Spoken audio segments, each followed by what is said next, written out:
Good evening, friends. My name is Conrad Keene, and I'm director of the Playground Ensemble, and I want to thank all of you for being here. At how many is this past your bedtime for anybody here? Yeah. We're getting old, people.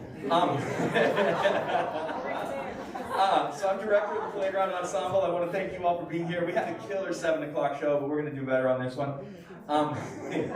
This is such an important night, and we are so happy to be partnered with Remerg and on something that we think is very, very important. And it's a very important thing for us as Playground to support these kind of things. I am going to turn things over for just a second to one of our board members and a very good friend of mine, Luke Walker.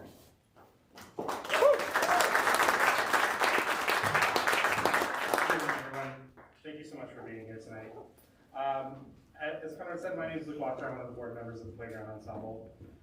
First of all, we would really like to express our gratitude to SCFD, Colorado Creative Industries, the Denver Music Advancement Fund from Denver Arts and Venues for their financial support, as well as Michael and Molly Frank and Megan and Boba for their support in this wonderful venue. Without any of these people, we couldn't.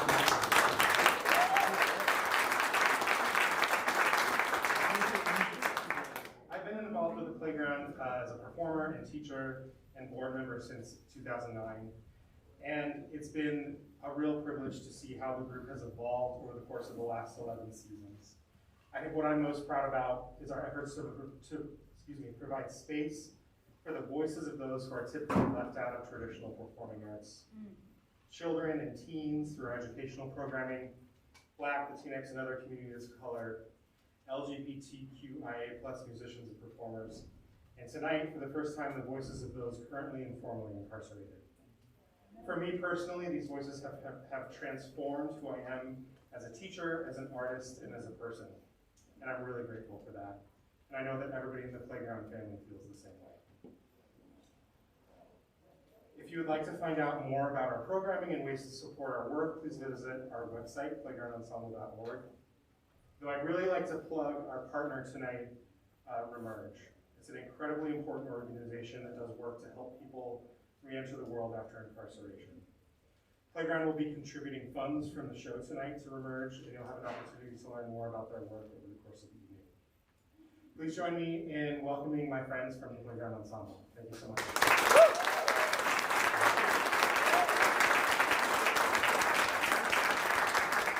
I just wanted to highlight that we do have a program for this evening's concert, but it is at that web link right there. So if you wanted to read more about the pieces, the composers, and some of the performers, that's where to go. I do want to tell you that the very first piece, the one we're about to perform, is written by a former student of mine who spent the last 4 years incarcerated. We began this piece while he was finishing his sentence. He's paroled to New Mexico now. I don't know if he's watching this stream, but maybe the 7th. But it has been a real pleasure to get to know him before he went in and to continue that relationship now and to premiere one of his compositions on this program. This is HM. Oh, by the way, HM is Hamburger Monday, which I guess is a DOC thing, and 212 is how many Hamburger Mondays he experienced. So this is HM 212.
At this point, I would like to invite somebody to the stage that, over the time of putting this together, I have grown to respect incredibly, and I just see as a powerhouse in this community. I'd like to welcome Harold.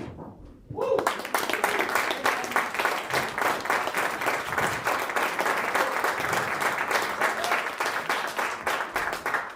Thank you, Conrad. I had to run up there, I forgot my notes. I just want to thank you so much for coming tonight. It's a very unique evening about incarceration and reentry to the community. My name is Carol, and I'm the founder of Remerg. It's a nonprofit, and we have the mission of helping people return and find success. I really want to thank Conrad Keene and the musicians who played that ensemble for their time and talent, and for approaching us about doing this evening, and after the 7 o'clock showing them what you're in for. So I founded Remerg based on my experience of helping people coming out of incarceration, because I know the deck is stacked, and it's not surprising that with the overwhelming odds, most of them go back within 3 years, about half. But tonight you're going to learn more about the people who become incarcerated and their pathways. People need so much to start over, and luckily there are organizations that directly help in this room. And that's the point for Remerg.com. It's a public service website that we run specifically for reentry from jail and prison in Colorado. We had about 5,000 visitors last night.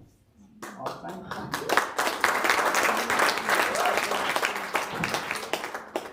So a huge thank you to everyone for coming out on a cold, the 9 o'clock show.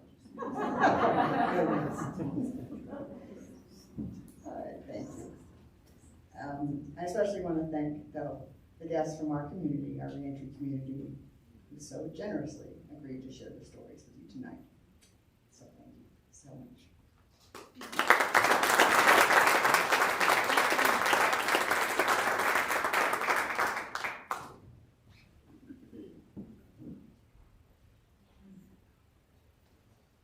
Hi, I'm Richard von Foerster with the Playground Ensemble. And there we go. And I would like to say a couple of words about the next 2 pieces that you'll hear tonight, which were written by Stacy Fahrion, who is, there she is, right in the back row.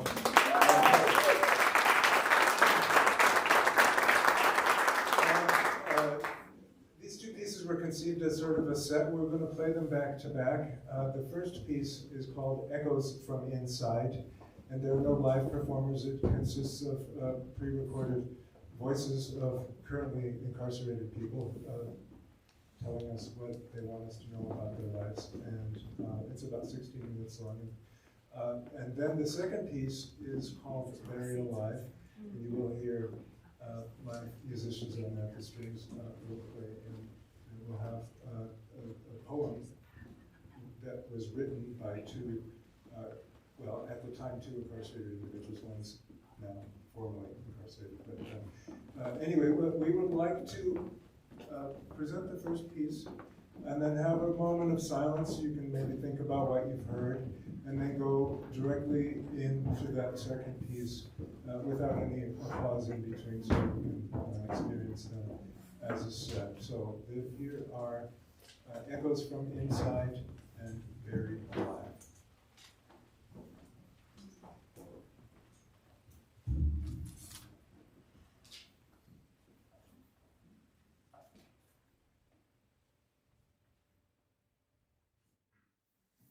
Hello, this is a prepaid call from a prisoner at the Michigan Department of Correction. To accept this call, press 0. To refuse it. This call is from a correction facility and is subject to monitoring and recording.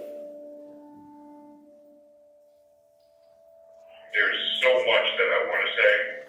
It would take 4 or 5 phone calls with recording it at least, and I still wouldn't have everything off my chest. I had to think of a lot of dirt and a lot of things and stuff I had already put out of my mind. I don't know, it's tough. You know, I've lost my wife, I've lost one of my sons over this. I lost a daughter I really never knew that much anyways. I just got custody of. And on my property, pretty much everything I've ever owned, I've lost now. I've worked for my whole life for it, I've lost it. My father told me at a young age that time is the most valuable thing in this world, and if you waste it, or it is taken from you, you can never get it back, not for any amount of money. If you ask me what I regret the most, it is not being there to take care of my mother and being an uncle to my niece. I was locked up 9 days before her second birthday. I have been in prison for 10 years. I watched her grow up through pictures.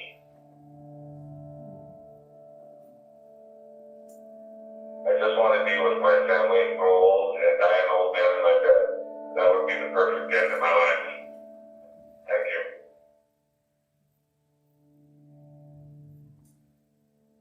Person while being inside is all the deaths I've had to suffer. For my family not being able to be there for the memorial services or funerals. I guess it took me losing my mom to realize what I've been putting my family through for all these years, even the time that I was free out there, what I was causing for heartbreak. Just not being able to help my family, you know.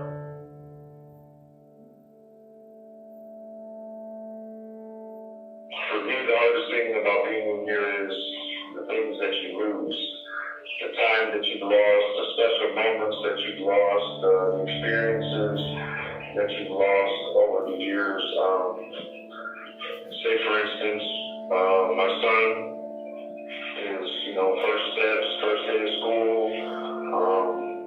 homework assignments, first girlfriend, them are things I'll never get back, never be able to be experienced with him. They're just gone. My mother, when she passed away, I don't get a chance to say my goodbyes. I don't get a chance to do none of that. So once the moments come and go and you're not part of them, you never get a second chance to experience them or be part of them again. So that's what I miss the most. Kind of feels like in here there's really not much of a purpose. We're just waking up and going through the motions just to do it all over again tomorrow. A lot of us in here don't have a chance to get any words out there. We feel like we don't have a voice. So, this sounds like our voices are going to be heard.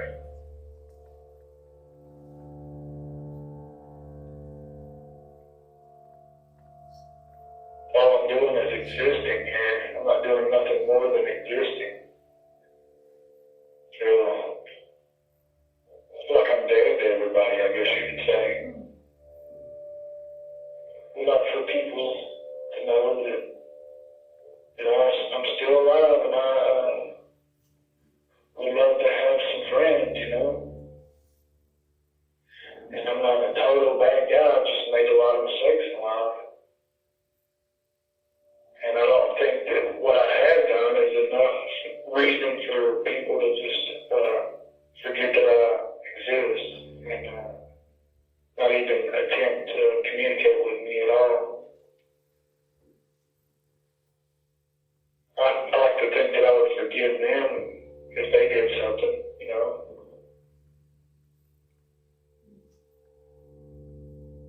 There's 1,000 little things I miss, But after a while, you just become numb to it all. You block everything out. You really don't think about anything like that outside anymore. It's like a defense mechanism. Your body just blocks it out. The number one thing I miss most is my children. And the bad part is, when I was out there, though, I was more worried about me than I was them. Sometimes you don't know what you got till it's gone, It's hard.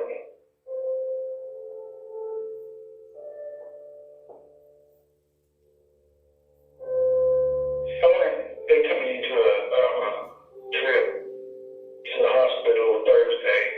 It's about 2.5 hours away. And it felt so strange going out into the real world. Well, I say real world, I mean, you know what I mean. And it was so odd because they took me to the city, and there's a college there next to the hospital. Just seeing everybody walk around, it's like they took me in their shackles and handcuffs, and everybody was just staring, you know, and it just felt so uncomfortable. The guard stopped at KFC on the way back, and they parked in the parking lot. They sit there and ate that food in front of me in the back seat, and it just hurt so bad, you know, just sitting there watching them eat that food. And I got so depressed. So I was just looking around and I was thinking, man, if I could have anything out here right now, like, you know, all the stuff that I see that I ain't seen in so long, what would I want? And there was a broken bottle in there in the grass next to the parking lot we was parked at, and I was like, all I could think about was how much I wanted that piece of glass in that bottle so I could cut myself. With all the stuff around me, you know, to take in, all I could focus on was a little piece of glass. I just got so depressed, and you know, I'm in the hole right now, and getting to get out and see other stuff would be a great experience, but it was just miserable. I mean, I was miserable, and I couldn't wait to come back to prison to get put back in the hole. That's all I could think about was, oh man. And on the way back, I just kicked back and I closed my eyes. I didn't even look at the trees or nothing. I just got so depressed. And what triggered it was them eating in front of me. I know, but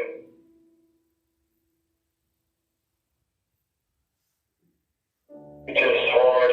Once you get in here, you become so numb to everything. It's good for me to actually think about something other than what I normally think about in here. And it feels good to be able to help you or whoever maybe this could possibly help. It makes me feel good to be able to contribute something.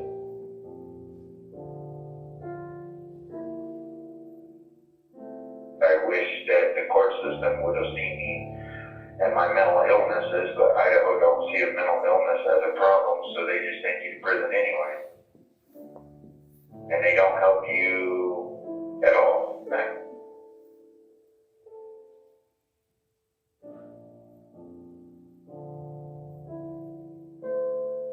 You never know how much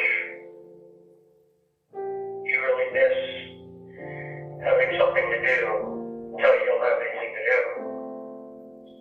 You're absolutely helpless. Anything you want to do, you don't really have the power to do it. But right now, I'm happiest when I think of my kids. The fact that after 9 years, they want to get to know me. Got a couple pictures. And that actually made me happy. Happier than I've ever been for quite a few years. More than 15 actually.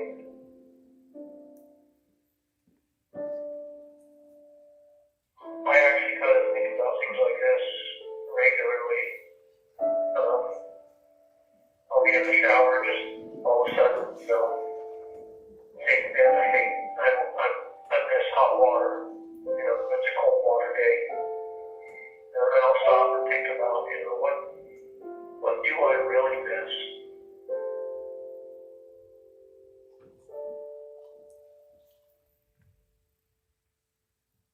Driving is what I miss the most. I know that makes it sound weird, but it's the freedom of just getting into a vehicle and just getting on the road and blowing the windows down and turn the music up and just feeling like the closest thing I could get to flying, to being free.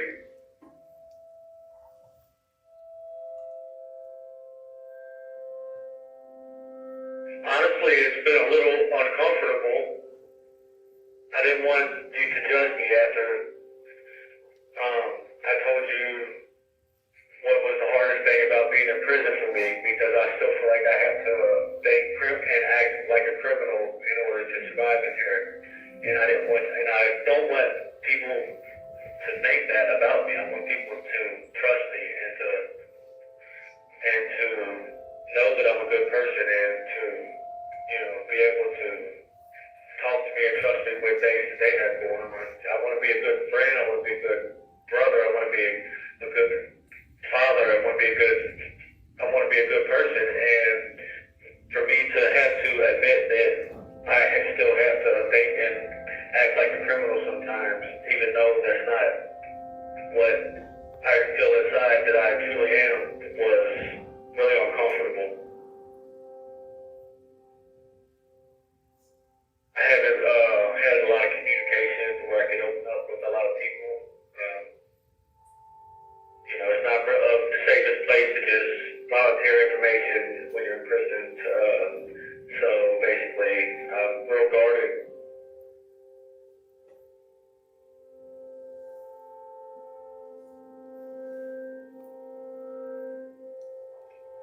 Well, I'm the happiest when I am who I am and I don't hide it. And also when I'm with my other half. It's good to know that people out in society actually care about people in here.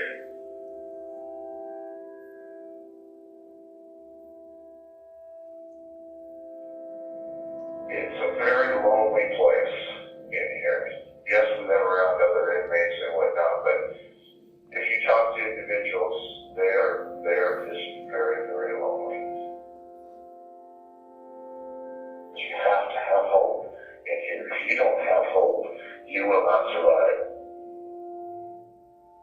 I did get out for 1 year when I was on parole, and it was so hard for me, after being in for 7 years, to adjust to society again.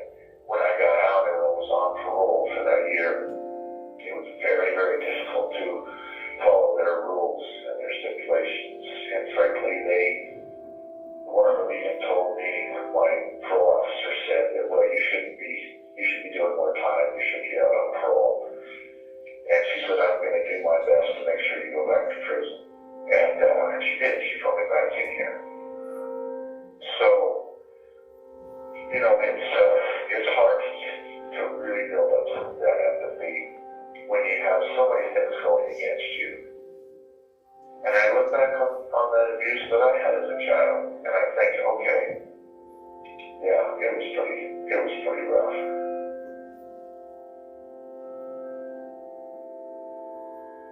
The problem is now they're warehousing us. 1 minute remaining. And they're keeping us here longer than we need to be, and they're not giving us the help that we need to better our lives.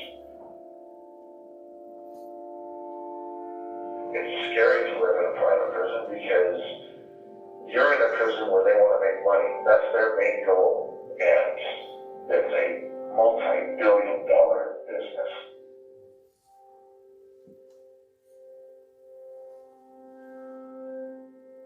Over half of the inmates in our prison systems are doing time for drug-related offenses and other non-violent crimes. You have 1 minute remaining.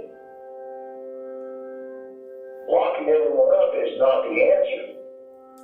The system as it stands is a total failure. Take the profit out of incarceration and make it profitable to rehabilitate. Thank you for using GTL.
My contemplative moments are like motes of dust, swirling in bright beams, burning through the shadows.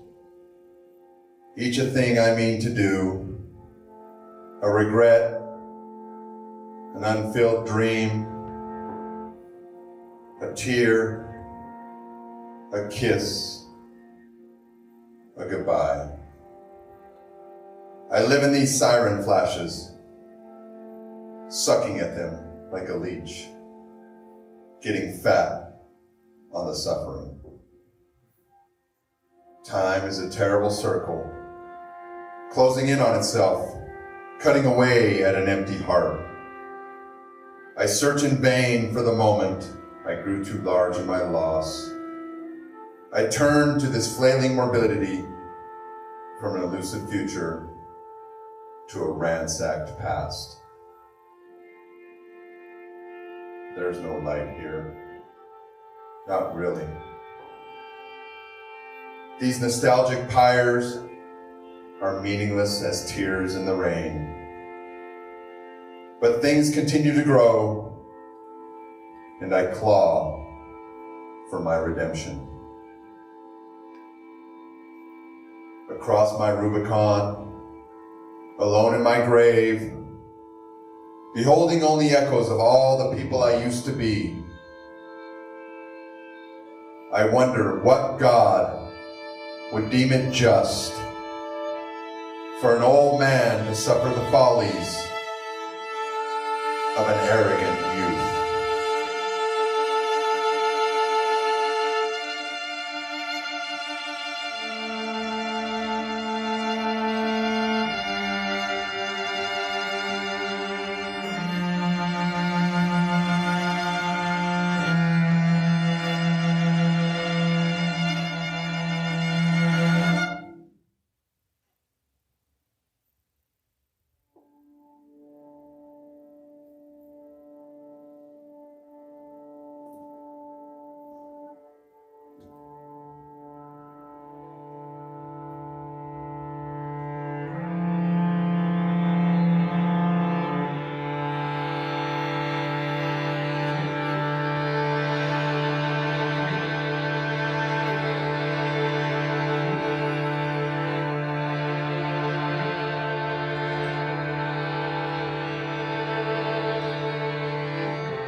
Hello, everybody.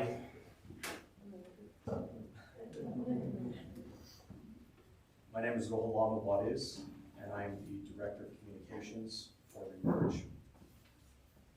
And for close to 8.5 years, I was offender 157784. I'm sure we can all agree that these past few years have been extremely difficult and challenging. If you can imagine someone behind bars, seeing the world around them in disarray and chaos. As their visitations are canceled, canteen is postponed, general movement is restricted, and volunteers are no longer allowed into the facility. Volunteers that bring information, services like religious services, reentry, or post-incarceration information.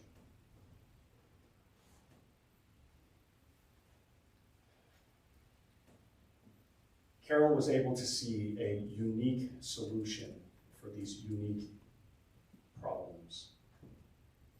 And with the help of the Denver Sheriff Department, Remerg was able to partner and create the Bringing the Community to the Jail docuseries. And it is literally just that, just bringing the community to the jail in videos. And we had the pleasure of filming 40 videos of different community organizations here in the Denver metro area that provide wraparound services for those that are returning to society. Originally, Carol wanted to do screen recordings of Zoom meetings, and I think we're all sick of Zoom meetings at this point. So I convinced her it was a horrible idea. So we scrounged around some video equipment, and we used her iPhone. That's video equipment. We used a gimbal device, and we used a microphone that I managed to lose 4 times. And then Carol asked me the $1 million question, which was, Roland, do you know how to film and edit videos? And the $1 million answer was, no, I don't know what I'm doing. So I had to watch hours and hours of YouTube videos, and I sat there Googling, what is the B-roll? How do I focus using iPhone camera? But in all seriousness, I did have a great mentor in the very beginning. Daniel Wayne Schenker from the Story Center. He was a phenomenal teacher. He showed me a lot of tips. And the learning curve for this was very fast. What I learned, I had to apply in real time because we were filming the next day, and we were filming the next day, and I had to edit. And I'm extremely grateful for this opportunity to create these impactful videos. And throughout this process, when we met all these organizations, we met some amazing individuals who had these phenomenal stories. And when Carol and I first thought about this project, we beamed with pride and optimism about the impact and the change that it would bring to the men and women behind bars who were stuck in a jail cell. And I just imagined myself being on the bunk, my celly's on his bunk, and I got my little 13-inch translucent TV, and I'm watching these videos about this organization that's in the same neighborhood that I'm about to go out to.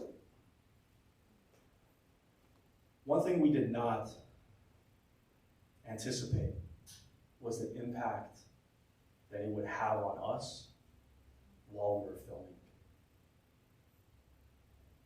Meeting some of the guys that I was incarcerated with out here on the streets, and it turns out our lives are down the same trajectory, was surreal. And I'm grateful to present this next piece. We're highlighting the work that we did for the Denver Sheriff Department. And I'd like to give thanks to Sheriff Elias Diggins and Andrew Jones, if you can please stand up. Andrew is the program director for DSD, Denver Sheriff Department, at the detention center, and he is a beacon of hope on the inside. This man does so much work for those incarcerated, and we appreciate you, Andrew. It's been a pleasure working with you. So without further ado,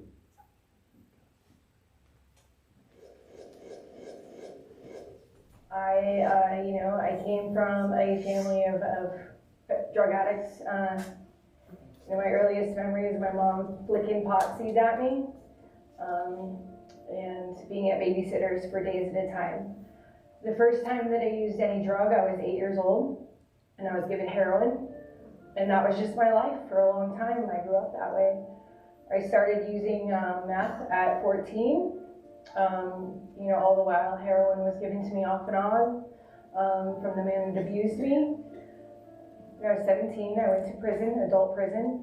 My best friend killed himself in front of me, and I was charged with negligent homicide and took a plea deal, you know.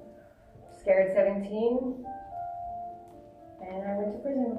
And I was released right before my 21st birthday. As a previous social worker, I had lost my way and got addicted to meth and ended up in prison for a while. During that time, I realized that this can happen to anyone. We eventually moved from New York to Virginia Beach. And that's when it really started getting bad. About 13, I got arrested for the first time, stealing bikes at the beach. So I think things started really happening really bad for me when I turned in 1976, when I was 6 years old. My father, was really abusive to me and my sister, and I got tired of it, so I would run away. Police would come get me, and bring me back home. Then the beatings kept happening, so I kept running away. And then finally we moved to Virginia Beach, which I thought things might get better, but it actually got worse. And so the beatings got worse. I just wanted to get away from my father. And so it caused me a lot of pain and heartache. And as a young adult, I got into more crime. I always had good jobs, but in those off hours, I would get in trouble, do stupid stuff. Things to land me in jail, lose my job, have to start all over again, and then finally I decided I would go to radiology school, and I graduated top of my class and had a lot of opportunities to get in the radiology field, and ended up self-sabotaging once again. Here was the highest points of my life, and ended up getting a high-speed car chase with police after racketeering charges and all kinds of things, and that was the moment where things really hit rock bottom for me. I grew up in California, so I was definitely influenced by the Cholo culture, Chicano culture, however it's viewed out these days. So I wanted to be part of that. To me, that was the definition of what a man was. Although my prime example was my father at home, working 7 days a week to provide for us. So getting involved with the gangs at such a young age, it really blinded me to what I was doing. As I grew up, because I craved it so much, me and a couple of friends ended up forming our own, and we were destructive and damaging to ourselves and our loved ones. Everybody suffered. I went away for 26 years in 1995 when I was 19. I didn't feel safe as a child. I don't even remember before the age of 9 because of the abuse. And that went on till I left home at 17, and I was a full-blown drug addict. Then when I went to the penitentiary, I became a violent gang member and never felt safe because of being a violent gang member. In 2012, when God blessed me out of that gang, I still never felt safe because I was always looking over my shoulder waiting for somebody to come get me. I was involved in everything you can imagine in the streets. I grew up in Southeast Colorado Springs as well as Washington Heights, New York City. With that kind of mix of streets and culture, I was involved in a lot of things that kind of led me astray. I got in trouble. I was sentenced to 15 years in the Colorado Department of Corrections.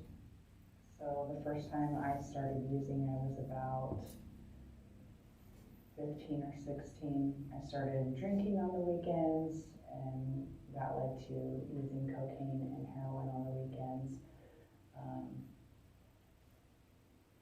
which eventually led to meth use, and that was pretty much the beginning of the end for me. I started using meth at the age of 18, and I continued using. Once I started using drugs, I started getting charges for possession and going to jail and in and out of jail for possession charges. And first time I went to jail, I was 18. I remember being scared. I remember being not even wanting to use the bathroom because I was scared of the position that I was in. And I thought I would never go back there, but I immediately got out and I started using drugs. I went right back to using drugs. I went to jail again, time and time again, and it just got more comfortable for me. I remember getting sentenced to prison for the first time and being scared, but I just thought that that's the way that the rest of my life was going to be. I had become okay with the fact that I was going to be in and out of jail and in and out of prison and living life on the streets for the rest of my life. My upbringing was great and strong. My mom and dad were a good support system, kept me in sports, kept me in my books. At the age of 14, I got a little taste of freedom, and I just ran wild with it. Started gang banging, smoking weed, drinking, stealing cars. Actually stole a lot of cars in the summertime one year. It was on the news called the Little Bandits. And then from there, I just kind of started making money, walking down Colfax. I went to Aurora Central, but it was a lot of gang activity, a lot of drug activity. And I went from there and just became a hoodlum. I had an alright upbringing until my mom passed away. And then when my mom passed away, I was just in and out of detentions. A lot of Jim Beam was, how I numbed that pain of losing my mother. And then really just didn't care anymore. And I went from gang banging to slanging to doing the mosters in the lanes and out of incarceration. I lost my kids to the department, but I got them back. 2 years ago to this day, I was sleeping in my car and I was still high. I got off paper, I got off all that stuff. I have 14 felonies. I have a job. I have a car. I'm totally legal. I don't steal. I don't do anything at all. I'm as clean as they come. I have my kids, I have my life, I have my house. Because we're not bad people.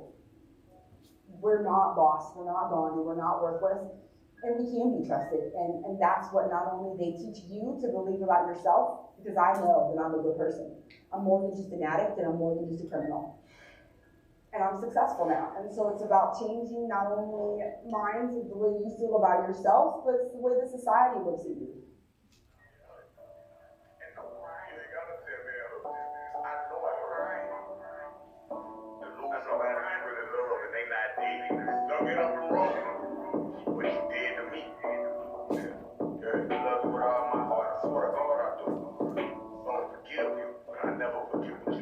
I'm not a human being, and I came up from nothing, just imagine that.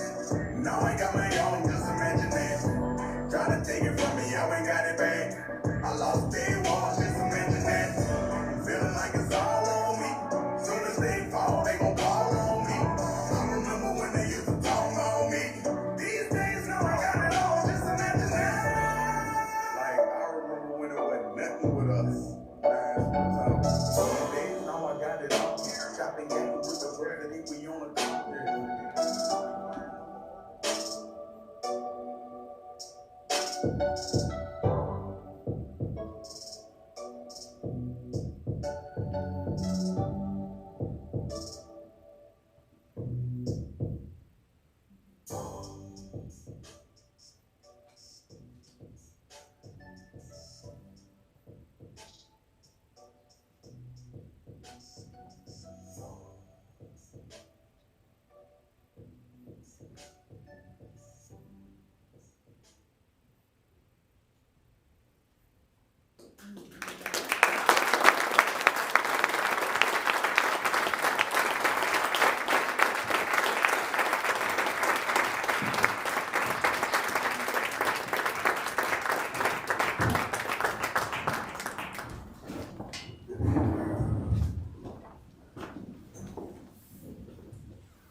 is Cass Harris. I have been out for 10 years. We're not going to cry tonight. I'm currently serving as the Director of Services for the new halfway house that's opening.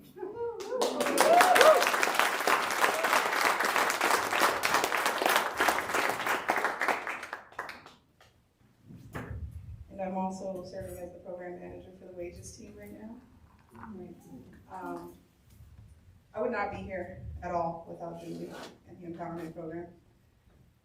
I'm not from here, and I moved here not knowing anyone, and long history, foster care, prison, all that.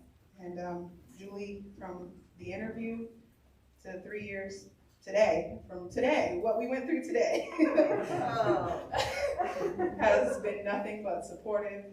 It's been family, and I'm honored and proud to work alongside her in the Empowerment Program. And I want to thank my wife, who's in the audience, for being here every day every moment of every day, and really working with me to rehabilitate.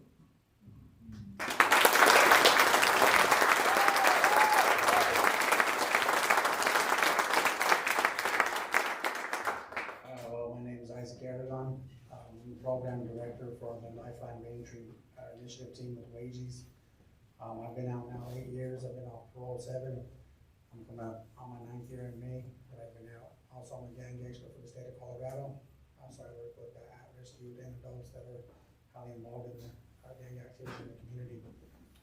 First and foremost, I would like to give thanks to my Lord and Savior for giving me this opportunity to be where I'm at today, and also my mentor, Mr. Leo Alitas, the Executive Director from Lifeline.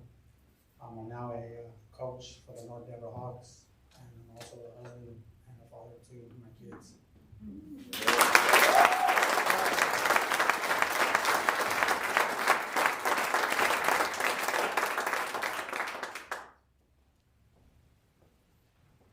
Hi, my name is Bishby. I'm the manager of the Helping Hand. We deliver to people experiencing homelessness. I've been out a year tomorrow. A little nervous. I'd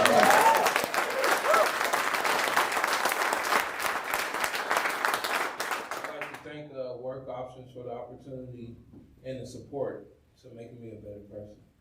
Thank you.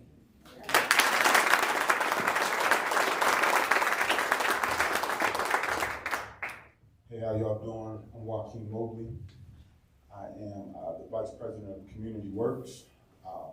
First and foremost, I want to thank my brother Rob Andrews. I met him in the 2nd grade.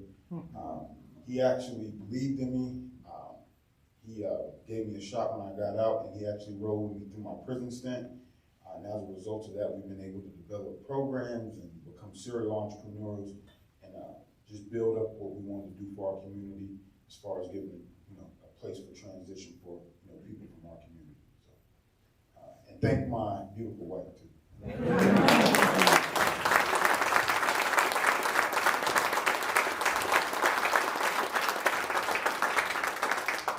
If we can get another round of applause for the 4 of you.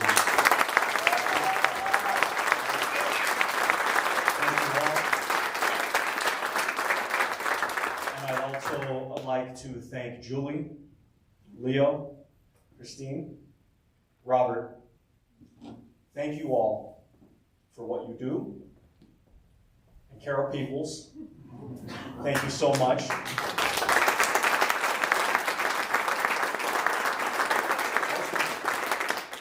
Most importantly, thank you for standing by us when other people didn't. Thank you for believing in us when others didn't see something in us because of our past. And for standing by us, we now stand for you. And if we can all stand, thank you so much.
Sam Melville was radical in the 1960s. He had very strong opinions about what was wrong with the world and what needed to happen in order to fix it. That was a time, of course, when people approached these things in various ways. Some of the actions that he took got him incarcerated, and in the Attica prison in New York. And while he was there, he wrote some letters to loved ones, and some of those letters were published. He was one of the 33 inmates who were killed in the Attica uprising in 1971. The American composer Frederic Rzewski got his hands on some of these letters and was really moved by one in particular. Lots of the words are kind of commonplace to my ear, but there was something about the rhythm and cadence of them that really spoke to him. And so Rzewski wrote this piece with the text from these letters written by Sam Melville. So that's coming together.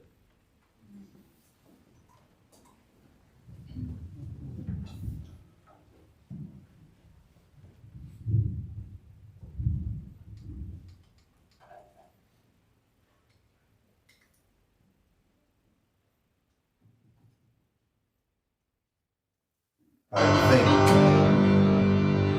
the combination of age and the greater coming together is responsible of the passing time.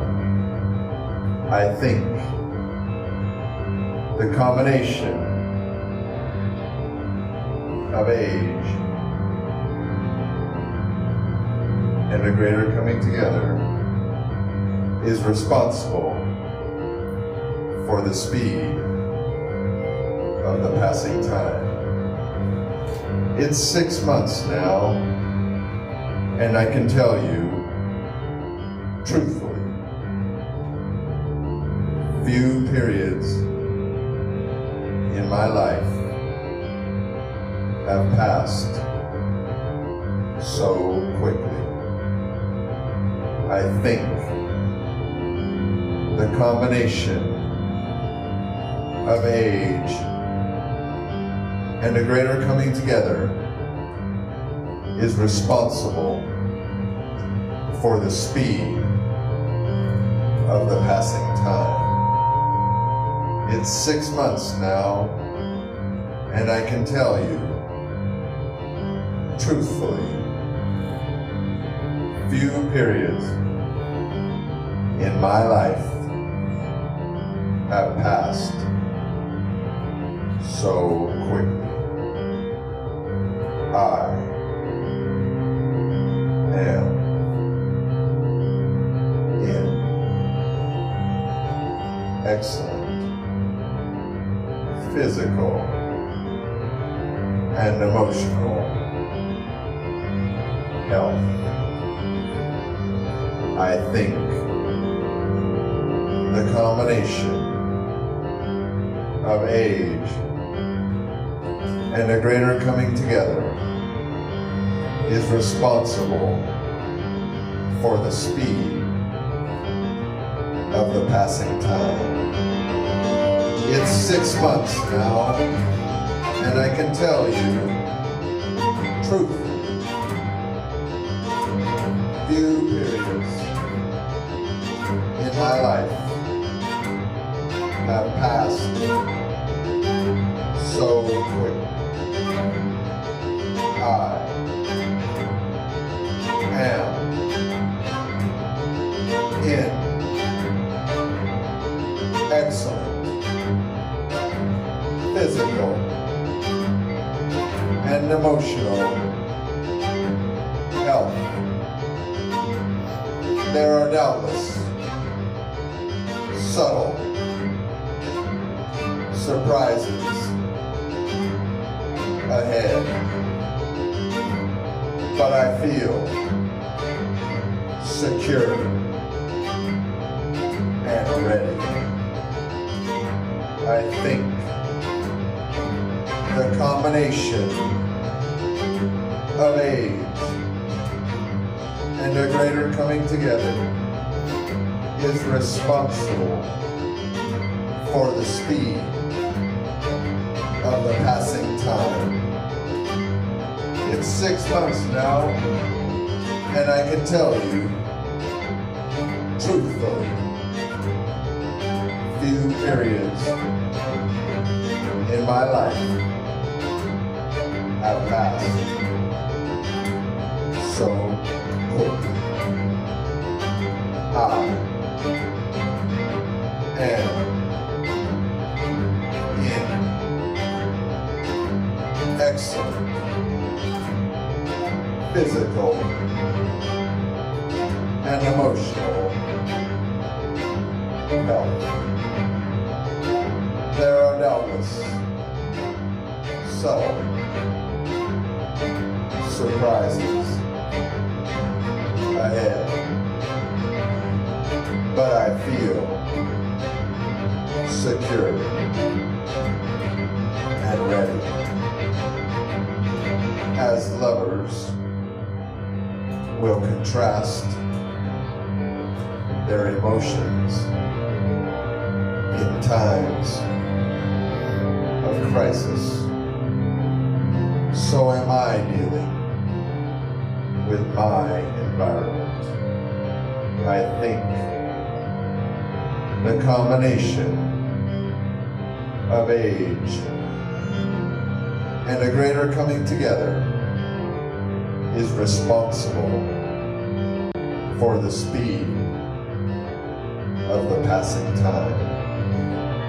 It's 6 months now, and I can tell you, truthfully, few periods in my life have passed so quickly. I am in excellent physical and emotional health. There are doubtless subtle surprises ahead, but I feel secure and ready as lovers will contrast their emotions in times of crisis. So am I dealing with my environment in the indifferent brutality, the incessant noise, the experimental chemistry of food, the ravings of lost hysterical men. I can act with clarity and meaning. I think the combination of age and a greater coming together is responsible for the speed of the passing time. It's 6 months now, and I can tell you, truthfully, few periods in my life have passed so quickly. I am in excellent physical and emotional health. There are doubtless subtle surprises ahead, but I feel secure and ready as lovers will contrast their emotions in times of crisis. So so am I dealing with my environment. In the indifferent brutality, the incessant noise, the experimental chemistry of food, the ravings of lost hysterical men, I can act with clarity and meaning.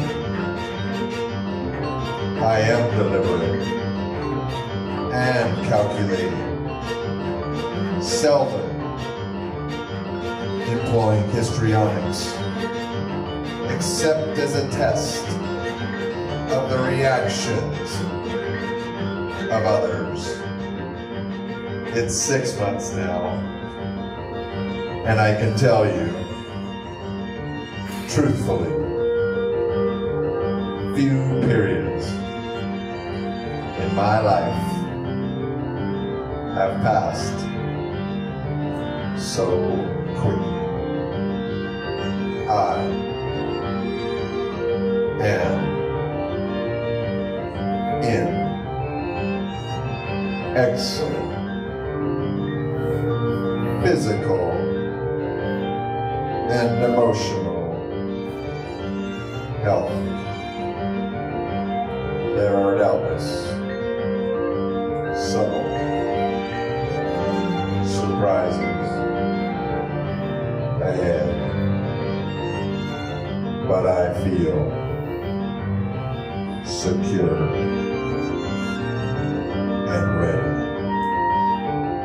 as lovers will contrast their emotions in times of crisis. So am I dealing with my environment. In the indifferent brutality, the incessant noise, the experimental chemistry of food, the lost ravings of madmen, I can act with clarity and meaning. I am deliberate, sometimes even calculating, seldom employing histrionics, except as a test of the reactions of others. I read much, exercise, talk to guards and inmates, feeling for the inevitable direction of my life. I am in excellent physical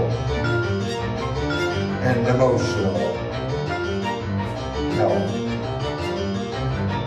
There are doubtless subtle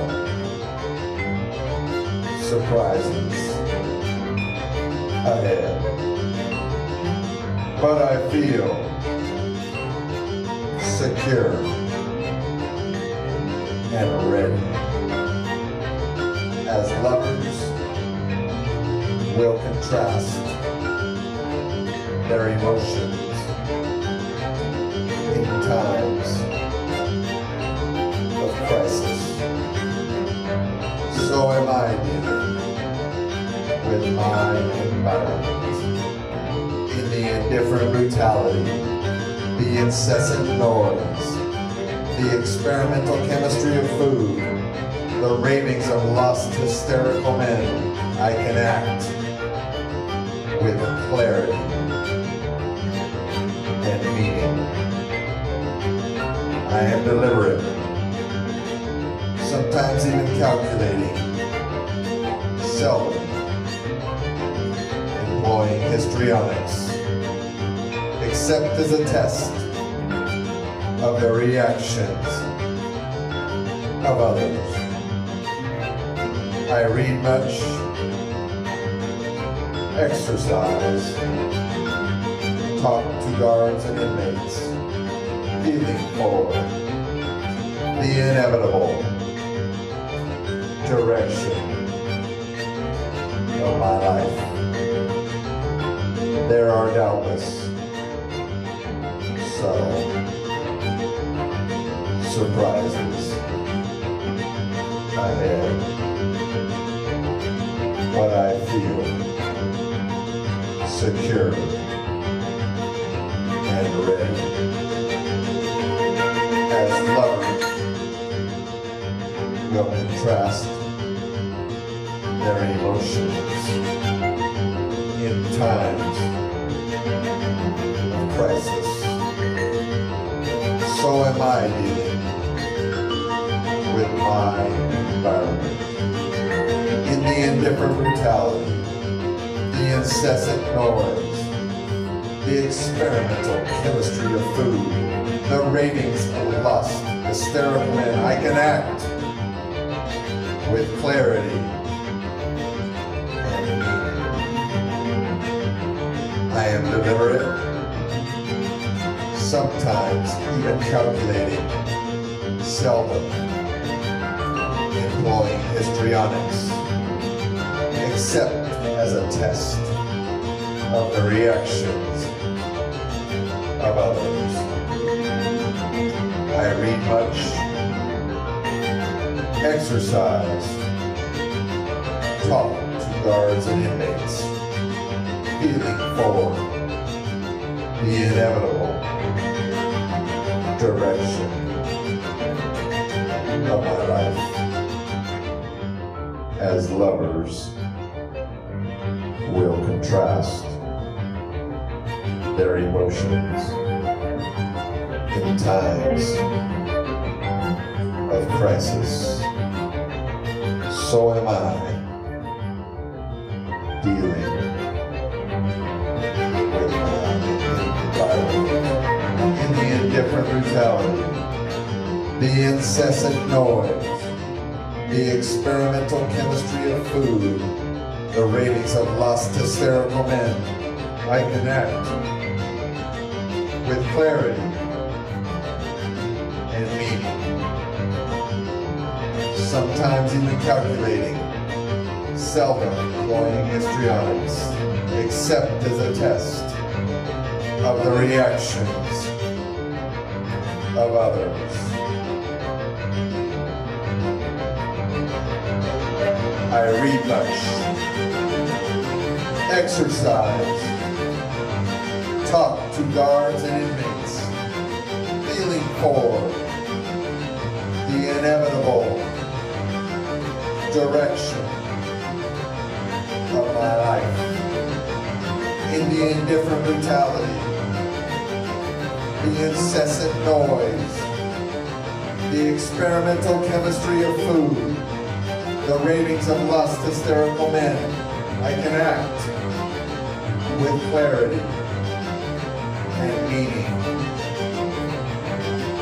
I am deliberate, sometimes even calculating, seldom employing histrionics, except as a test of the reactions of others. I read much, exercise, talk to guards and inmates, feeling for the inevitable direction of my life. I am deliberate, sometimes even calculating, seldom employing histrionics, except as a test of the reactions of others. I read much, exercise, talk to guards and inmates, feeling for the inevitable direction of my life. I read much, exercise, talk to guards and inmates, feeling for the inevitable direction of my life.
So how about that?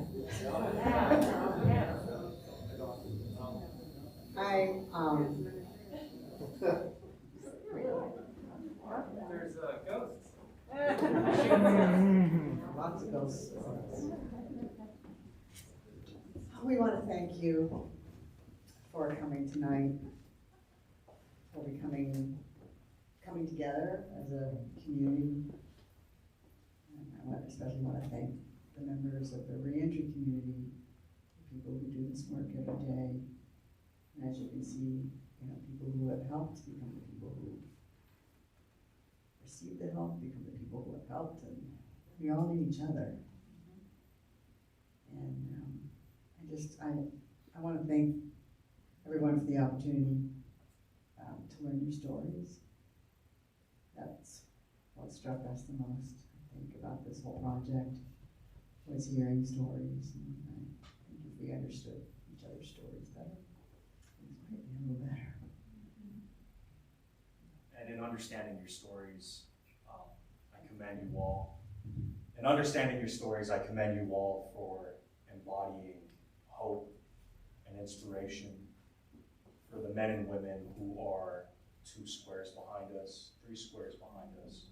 The only difference between us and them is we got out a year ago, 8 years ago, right? 3.5 years ago. Thank you for giving back. And not only have you changed your lives, but you are changing lives by just being who you are. And thank you again, Andrew, and the Denver Sheriff Department, in allowing us to create this docuseries so that men and women incarcerated, currently incarcerated, have an opportunity to see these organizations in action, and that when they come out, we can reduce recidivism. I really want to thank Eric Davis for his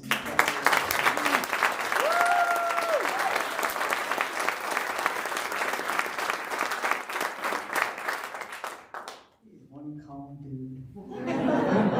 34 years of prison will do that. That's another amazing thing, but watching him practice and just roll with it. Conrad, you're my new best friend.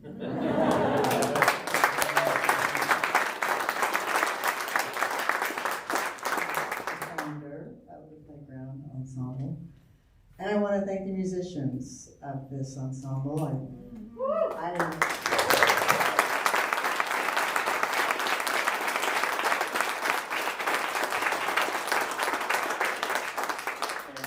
And Stacy, that's it.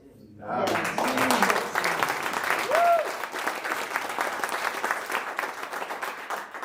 never had a chance to sit off to the side watching musicians as we've had to do tonight, and it was just an amazing experience, and I just thank them so much for what they do to bring joy. So we come to the ask. Oh my God, I hate doing this part. Okay, fine.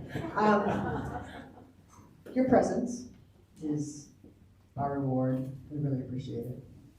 If you can give a little extra, We promise you there's a big ROI on it. Yeah, go ahead, explain it. Because he likes to rub it in. No, not at all. As Carol mentioned earlier, we do offer a free website called Remerg.com for men and women who are coming out of incarceration. We recently opened up a phone line, and last month alone we had 5,000 visitors visit Remerg.com. Carol and I personally pick up the phone every day. We check our emails, we get letters from people that are still in jail and in prison. And there are some times where Carol will get a phone call on her personal cell phone.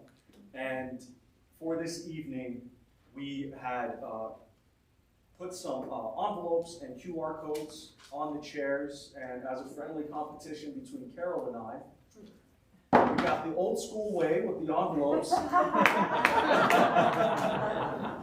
Or you can conveniently scan the QR code using your smartphone. Yes, it was for the QR code. I'm using the envelope. I know. Thank you. That's one for Carol. Thank you again, everyone, for making this an incredible evening. We're blessed, and we really appreciate you coming out tonight. And safe travels home. Thank you.